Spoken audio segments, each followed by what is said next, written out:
নমস্কার, নিউজ 18 বাংলায় স্বাগত। 5টা 5 মিশালি নিয়ে আপনাদের সঙ্গে রয়েছে আমি শর্মিষ্ঠা। লোকসভা ভোটের দিন ঘোষণার পর প্রথম অশান্তি শুরু হয়েছে কোচবিহারের দিনহাটা, এবং সেই অশান্তির দায় কার উপর সেই রিপোর্টে যে পাঠিয়েছিল নির্বাচন কমিশন। তবে দিনহাটার ঝামেলার দায় নিশীথ প্রামাণিকের এবং তার সঙ্গে থাকা দুই ব্যক্তির।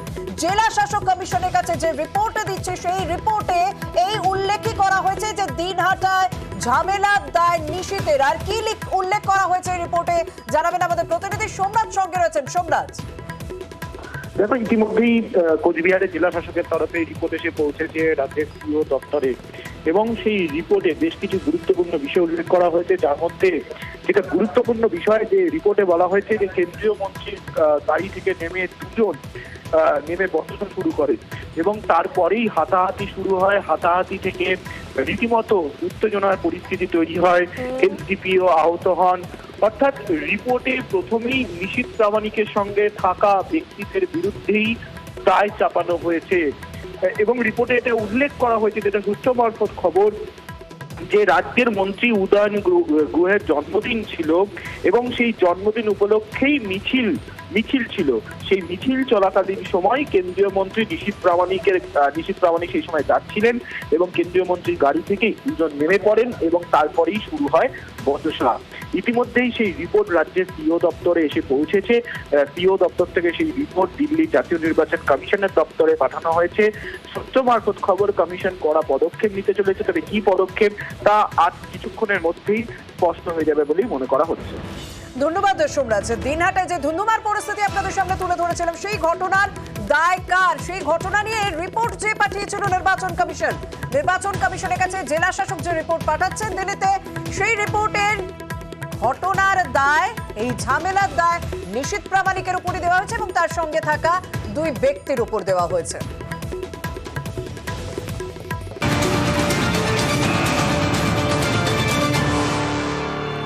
কিন্তু গতকাল ঠিক কি পরিস্থিতি তৈরি হয়েছিল, গতকালের ছবি দেখছেন, রীতিমতো আমনে সামনে দেখা গিয়েছিল নিশীথ প্রামাণিক এবং উদয়ন গুহকে। সেখানে আমরা দেখেছিলাম রীতিমতো ধস্তাধস্তি, এবং এই দুজনের মাঝে পরে পুলিশ পরিস্থিতি সামাল দেওয়ার চেষ্টা করে। কেন্দ্রীয় বাহিনীও মোতায়েন ছিল, আর তারা পরিস্থিতি সামাল দেওয়ার চেষ্টা করে, কিন্তু এর মাঝে পড়ে এসডিপিওর মাথা ফাটে। তৃণমূল কর্মীদের মারধরের অভিযোগ নিশীথ প্রামাণিকের বিরুদ্ধে, অন্যদিকে নিশীথ অনুগামীদের বিরুদ্ধে অভিযোগ যে তীর ধনুক নিয়ে হামলা করা হয়েছে তৃণমূল কর্মী সমর্থকদের উপর।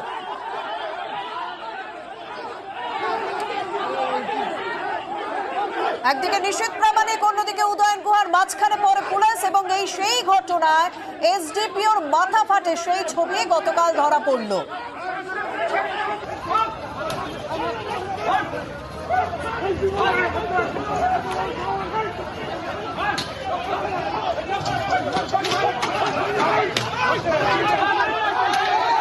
এরপরে সিইওর পক্ষ থেকে রিপোর্ট চেয়ে পাঠানো হলো। খোঁজ নেওয়া হয়েছিল, ঘটনার পর খোঁজ নেওয়া হয়েছিল। সিইও দপ্তর সংঘর্ষের খোঁজ নেয়, জেলা শাসকের সঙ্গে কথা পর্যন্ত হয় কমিশনের। দিনহাটার যে রাতে রাস্তার মধ্যে নিশীথ প্রামাণিক এবং উদয়নের মধ্যে ধস্তাধস্তি, যে ঘটনায় এসডিপিওর মাথা ফাটে, সেই ঘটনা নিয়ে খোঁজ নেয় কমিশন।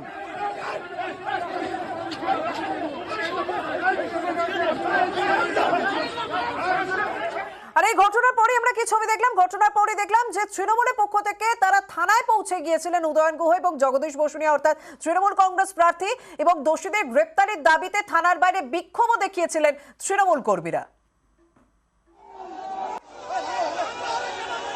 আজ সকালে আমরা বিজেপির পক্ষ থেকে অভিযান দেখলাম, এসপির অফিস অভিযান দেখেছি আমরা আজ সকালে। গতকাল তৃণমূলের পক্ষ থেকে থানার সামনে বিক্ষোভ দেখানো হয়, আজ সারাদিন বন্ধ ছিল। তবে আজ আমরা কি দেখলাম, দিনহাটায় যখন সম্মুখ সমরে গতকাল নিশীথ এবং উদয়ন, প্রতিবাদে আজ এসপি অফিস অভিযান বিজেপির। পুলিশ আটকাতেই তুমুল উত্তেজনা দেখলাম, ব্যারিকেড ভেঙে এগোতে গেলেই রীতিমতো ধস্তাধস্তির ছবি ধরা পড়ে আজও।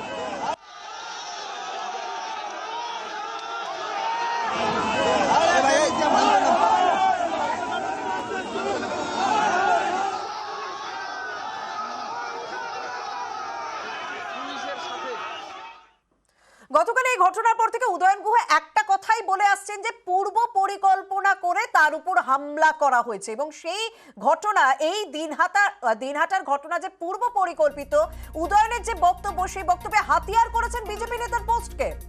উদয়নবাবু জন্মদিনের উপহার পছন্দ হয়েছে, এরপর সামনে আসতে গেলে 10 বার ভাববেন। উদয়নের উদ্দেশ্যে সোশ্যাল মিডিয়ায় পোস্ট করেছেন এক বিজেপি নেতা। পরিকল্পিত হামলার যে অভিযোগ করছিলেন উদয়ন গুহ, তিনি এবার এই পোস্টকেই হাতিয়ার করেছেন। একেবারে পরিকল্পিত। যারা ওখানে গোলমাল করছিল তাদের মধ্যে একজন পোস্ট করেছে, উদয়নবাবু জন্মদিনের উপহার কেমন লাগলো। কালকে জন্মদিন আমার ছিল, অনেকেই শুভেচ্ছা জানিয়েছেন। এরা যে সেটা পছন্দ করছে না, গোলমাল পাকিয়ে দিয়ে একে সব কিছু ভেস্তে দাও, অন্যদিকে নিয়ে যাও, পুরো ব্যাপারটা খানিকটা ভয়ে আতঙ্কে এই কাজটা করেছে। প্রত্যেকের হাতে লাঠি, ওরা তাকে কর্মসূচি করতে গিয়েছিল, ফিরছে, ওদের হাতে লাঠির দরকার কি? ওরা এইভাবে তৈরি হয়েছিল যে গোলমালটা করবে। শ্রমিক ভট্টাচার্য তিনিও উত্তর দিয়েছেন, কারণ বিজেপি নেতার যে পোস্ট, সেই বিজেপি নেতা পোস্টকেই হাতিয়ার করেছেন উদয়ন গুহ, যার উত্তর দিয়েছেন আজ বিজেপি নেতা শ্রমিক ভট্টাচার্য। শাহজাহান কোনো বিচ্ছিন্ন ব্যক্তিত্ব নয়। আর দিনহাটায় যদি উদয়ন গুহর দিকে তাকান, শেখ উদয়ন বলবেন না শাহজাহান গুহ বলবেন, এইটাই মানুষের কাছে সবচেয়ে বড় প্রশ্ন। দিনহাটার শাহজাহান রূপে আজকে তিনি যে আক্রমণ চালিয়ে যাচ্ছেন, আমার মনে হয় ওখানকার মানুষই সংঘবদ্ধভাবে উত্তর আগামী কয়েক মাসের মধ্যেই তাকে দিয়ে দেবেন। দিনহাটায় গতকাল রাতের এই ধুন্ধুমার পরিস্থিতি, আজ সারা দিন বন্ধের ছবি আমরা দেখলাম এবং সেখানে দোকানপাট বন্ধ ছিল, রাস্তায় কোনো মানুষের আনাগোনা ছিল না। তবে সময়ের আগে কিন্তু বন্ধ প্রত্যাহার করে নিল তৃণমূল কংগ্রেস।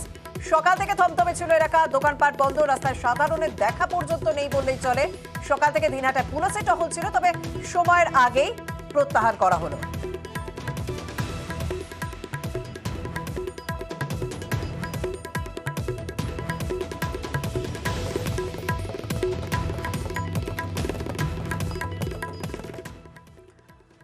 দিনহাটার ঘটনা ইতিমধ্যে এফআইআর দায়ের হয়েছে, নিশীথের বিরুদ্ধে পুলিশে অভিযোগ দায়ের করা হয়েছে এবং তার পাশাপাশি 45 বিজেপি নেতা কর্মীর বিরুদ্ধেও অভিযোগ দায়ের হয়েছে। তৃণমূলের পক্ষ থেকে নিশীথ প্রামাণিকের বিরুদ্ধে পুলিশে অভিযোগ দায়ের হলো এবং আরো 45 বিজেপি নেতা কর্মীর বিরুদ্ধেও অভিযোগ দায়ের হয়েছে।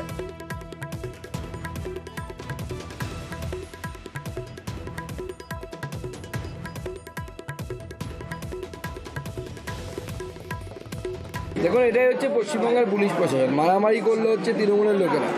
উদয়ন গুহ কোচবিহারের সব থেকে বড় গুন্ডা, সেই উদয়ন গুহ সেখানে মারামারি করলো, নিজের জন্মদিনের পার্টি করছিল, বীর কর্মীদের উপরে হামলা করে, গাড়িতে হামলা করে। এখন মামলা আবার উল্টে বিজেপির কর্মীদের উপরে হচ্ছে। ওখানকার এসপি তৃণমূল কংগ্রেসের দলদাস হয়ে কাজ করছে। এসপিকে উদয়ন গুহ উঠতে বললে ওঠে, বসতে বললে বসে। এই এসপি দিয়ে নির্বাচন সম্ভব নয়, নিরপেক্ষ এসপি দিয়ে ভোট করাতে হবে। সুকান্ত মজুমদারকে বলুন, সরানো দাঁড়ানো এসব দিয়ে ইলেকশন হবে না। ওনাকে বালুরঘাটে মন দিতে বলুন। এই যে প্রতিনিয়ত চাকর মনে করা, ইলেকশন কমিশন আমার চাকর, সিবিআই আমার চাকর, ইডি আমার অস্ত্র, ফোন করলেই টাকা আসবে, ফোন করলেই টাকা বন্ধ করব, এই যে জমিদারির অ্যাটিটিউডটা, এর থেকে সরে দাঁড়াতে হবে। এখন আপনি প্রার্থী, মডেল কোড অফ কন্ডাক্টটা বুঝবেন। এই যে বিদ্বেষ থাকে আপনাদের ভাষণে, এই সমস্তটা বন্ধ করতে হবে, কারণ মডেল কোড অফ কন্ডাক্ট চালু হয়েছে। আমরা দিনহাটার খবরের দিকে অবশ্যই নজর রাখছি এবং তারই মাঝে কোচবিহারে যে ফের উদ্ধার হলো বোমা, তুফানগঞ্জে রীতিমতো চাঞ্চল্য, সেই খবরের দিকেও নজর রাখবো। তবে সময় হয়েছে একটা বিরতির।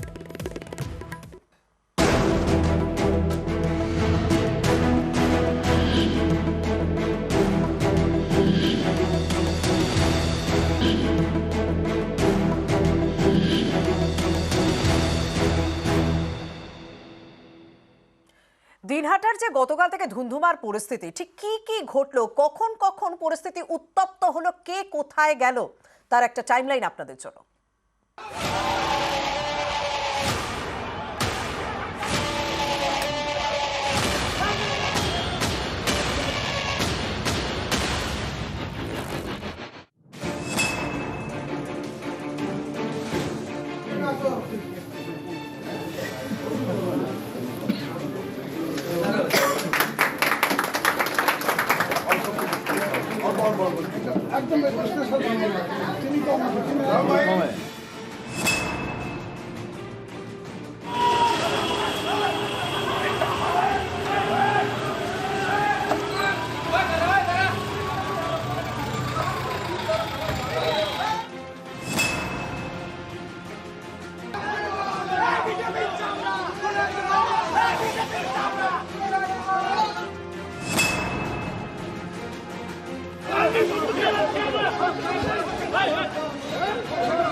স্যার কি বলবেন, এটা গন্ডগোল হয়েছে স্যার, কেন্দ্রীয় মন্ত্রী আর উত্তরবঙ্গ উন্নয়ন মন্ত্রীর মধ্যে গন্ডগোল হয়েছে স্যার, কি বলবেন?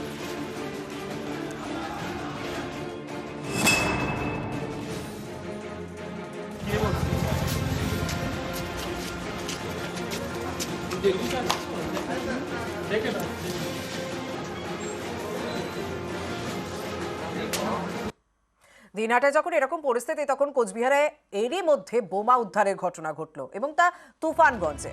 নাটাবাড়ির মারুগঞ্জের বিজেপি অফিসের সামনে ছড়িয়ে ছিটিয়ে পড়ে বোমা। বুথ সভাপতি দোকানের সামনে কারা তাজা বোমা রাখলো সেই ঘটনায় এই মুহূর্তে তদন্ত করে দেখা হচ্ছে। তৃণমূলকে দোষারোপ বিজেপি নেতৃত্বে, যদিও অভিযোগ খারিজ করা হয়েছে। এর আগে বিজেপির এমপি 5 বছর আগে জিতে এলাকার মানুষের খোঁজখবর রাখেনি, তাদের নেতারা মানুষের সঙ্গে যোগাযোগ রাখেনি। আজকে বিজেপি নেতারা মানুষের বাড়ি গিয়ে ভোটটা চাইবে, সেই ভোটটা তাদের নেই। তাই তারা বিভিন্ন নোংরা নাটক করে তাদের চিরাচরিত কথা অনুযায়ী একটা সিম্পেথি আদায় করার চেষ্টা করছে। তাই মারুগঞ্জের লোক বিচার করবে যে মারুগঞ্জের শান্তিটা কারা বজায় রাখছে আর কারা শান্ত মারুগঞ্জটাকে অশান্ত করার চেষ্টা করছে।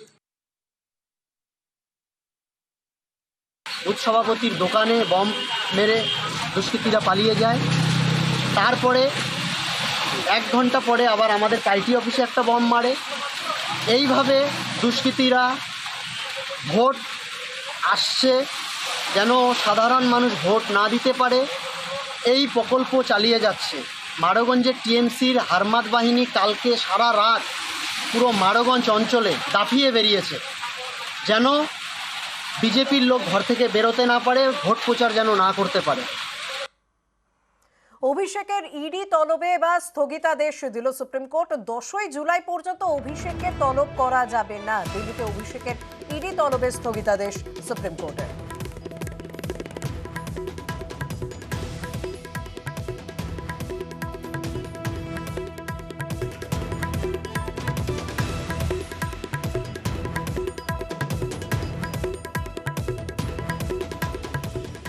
অ্যাডিশনাল সলিসিটর জেনারেল যারা ইডির বিহাফে আজকে সুপ্রিম কোর্টে অ্যাপিয়ার করেছেন তারাও স্বীকার করেছেন যে অভিষেক বন্দ্যোপাধ্যায় এবং রুজিরা বন্দ্যোপাধ্যায় কোঅপারেট করেছেন। ফলে সুপ্রিম কোর্টের অবজারভেশনে যে এতে তাড়াহুড়োর আর কোনো কারণ নেই। আর এখন উনি তো ইলেকশনের কাজেও ব্যস্ত থাকবেন মাননীয় সাংসদ। ইলেকশনের পরে নেক্সট ডেট ফিক্স করেছেন সুপ্রিম কোর্ট এবং তার আগে যে ইন্টারিম অর্ডার ছিল সেটাই জারি থাকবে। আরে তদন্ত তো বন্ধ হয়ে যায়নি, মামলা খারিজ করে দেয়নি। দিল্লিতে ডেকে দিল্লির লাড্ডু খাওয়াতে পারবে না, কিন্তু কলকাতায় থাকবে। কলকাতায় জল ভরা তালচাষ নিয়ে ইডি সিবিআই উপস্থিত থাকবে। দপ্তরেও ডেকে পাঠাতে পারে, বাড়িতেও যেতে পারে, সেখানে কোনো বাধা নেই। এখন এটা সম্পূর্ণ তদন্তের বিষয়, তদন্তকারী সংস্থা বলবে আর আদালত বলবে। আমরা চাই প্রকৃত তথ্য সামনে চলে আসুক। সুপ্রিম কোর্টে যেতে হচ্ছে কেন? সুপ্রিম কোর্টে তোমরা যাচ্ছ ইডির জিজ্ঞাসাবাদ থেকে বাঁচার জন্য, আর সন্দেশখালী হত্যাকারীকে বাঁচানোর জন্য সুপ্রিম কোর্টে যাচ্ছ। বাকি বাংলার 100 দিনের কাজের মানুষরা যে তাদের প্রাপ্য থেকে বঞ্চিত, তার জন্যে আইনের অধিকার আদায় করতে সুপ্রিম কোর্টে তোমরা গেলে না। এই বদনামে বাংলার মানুষ দেখছে। টাকা উদ্ধারে একযোগে কংগ্রেস এবং তৃণমূলকে আক্রমণ অমিত শাহ। দুর্নীতি করলে কড়া ব্যবস্থার ইঙ্গিত দিলেন অমিত শাহ। ममता जी के मंत्री के घर से 51 करोड़ रुपया मिलता है। कांग्रेस के सांसद के घर से 355 करोड़ मिलता है। 10 मशीन एसबीआई की गिनते गिनते थक जाती है, गर्म हो जाती है, और ये कहते हैं कार्यवाही ना हो। भैया कार्यवाही का सवाल मत उठाओ। तेरे सांसद के घर से 350 करोड़ कहां से आया, वो सबसे बड़ा सवाल है। ममता के मिनिस्टर के घर से 55 करोड़ कहां से आया, वो बड़ा सवाल है। क्या समझते हो, जनता कुछ देखती नहीं है? तो क्या नोटों की गड्डियां भरने के लिए मेटाडोर लाने पड़ते, एक मेटाडोर छोटा पड़ गया, दूसरा मेटाडोर रात को 4 बजे लाना पड़ा। ये कहां जाने वाला था पैसा? राहुल बाबा बता सकते हैं देश की जनता को ये 355 करोड़ जो कांग्रेस के सांसद के घर से पकड़े किसके? इसका जवाब देना चाहिए उनको, और बाद में ईडी कार्यवाही नहीं करे। ऐसा नहीं होगा। जो करप्शन करेगा उस पर कठोर कार्यवाही होगी और जेल की सलाखों के पीछे भी जाएंगे। এদিকে ইডি সিবিআই নিয়ে সুর চড়ালেন তৃণমূলের সর্বভারতীয় সাধারণ সম্পাদক অভিষেক বন্দ্যোপাধ্যায়।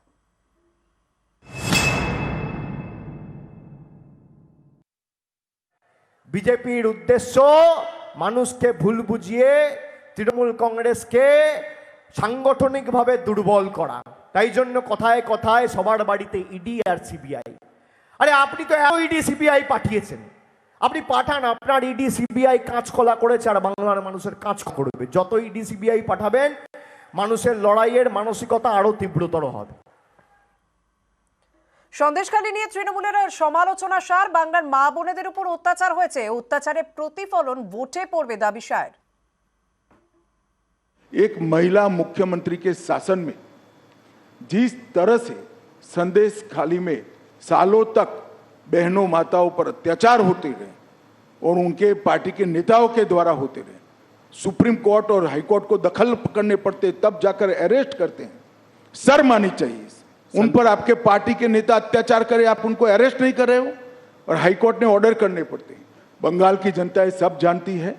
मेरा तो बंगाल की माताओं बहनों से करबद्ध निवेदन है कि इस बार शक्ति का परिचय राहुल के साथ साथ ममता जी को भी करा दो।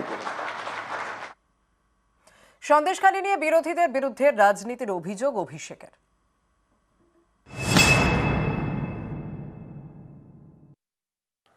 শেখ শাহজাহানকে সিবিআই ইডি অ্যারেস্ট করেনি, মমতা ব্যানার্জির পুলিশ অ্যারেস্ট করেছে। পার্থ চ্যাটার্জি জ্যোতিপ্রিয় মল্লিককে মন্ত্রিসভা থেকে বার করে দলীয় ব্যবস্থা অন্য কোনো দল নয় তৃণমূল কংগ্রেস নিয়েছে। যারা নারী নির্যাতন নিয়ে কথা বলছিল, অভিযোগ ছিল উত্তম সর্দারের বিরুদ্ধে, শিবপ্রসাদ হাজরার বিরুদ্ধে। আজকে 15 দিন হয়ে গেছে সিবিআই এদেরকে হেফাজতে নিয়েছে, নেয়নি। কোন রাজনৈতিক দলের নেতা কর্মীরা আর সন্দেশখালীতে যাচ্ছে না। শেখ শাহজাহানকে গ্রেপ্তার করো, আপনারা সেই উত্তম সর্দার শিবু হাজরাকে কেন গ্রেপ্তার করছেন না, কেন হেফাজতে নিচ্ছেন না? আজকে হয়তো আমি বলে দিলাম, এবার 4 দিন পর হেফাজতে চাইতে পারে নাটক করে।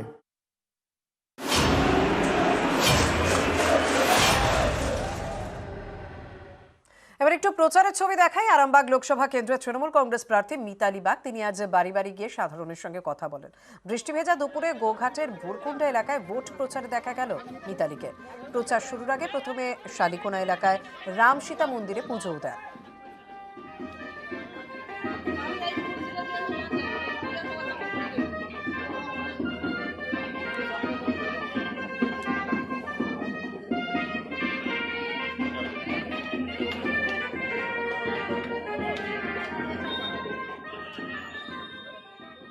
তৃণমূল কংগ্রেসের কোনো কর্ম বৃষ্টি না হলে বেশ জমজমাট হয়ে ওঠে না, একদম জমে ক্ষীর, একদম জমজমাট। কেমন সাড়া পাচ্ছেন সাধারণ মানুষ? দারুণ। আবাল বিদ্যা বনিতা সকলে পায়ে পা মিলাচ্ছে, আবাল বিদ্যা বনিতা উৎসাহে মেতে উঠেছে। ভোট মানে কি একটা উৎসব আকার রূপ নিয়েছে আজকে কুমারগঞ্জ অঞ্চলে। এখনো তো অন্যান্য যে রাজনৈতিক দলগুলি তারা কিন্তু প্রার্থী তালিকা ঘোষণা হয়নি, সেই জায়গাটা কতটা কাজে লাগাচ্ছে? দেখুন, আমার একটা আমাদের গান আছে, তোমার কর্ম তুমি করো মা, লোকে বলে করি আমি। কে কি করলে দেখার দরকার নেই, আমাদের কর্ম আমরা করে যাচ্ছি।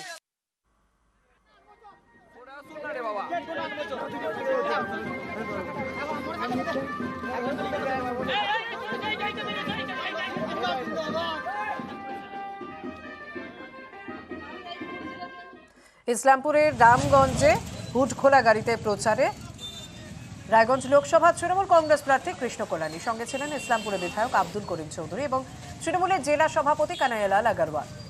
প্রার্থীর সাথে করিম এবং কানাইয়ালালকে একই ফ্রেমে দেখে উৎসাহে তৃণমূল কর্মী সমর্থকরাও পা মিলিয়েছিলেন।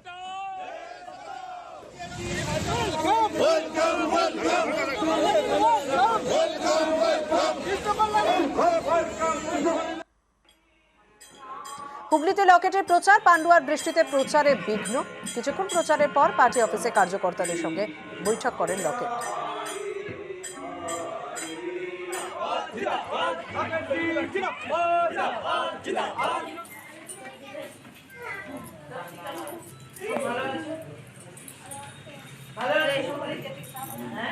10.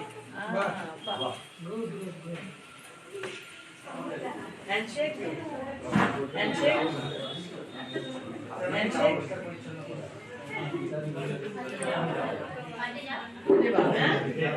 পড়াশোনা করবে।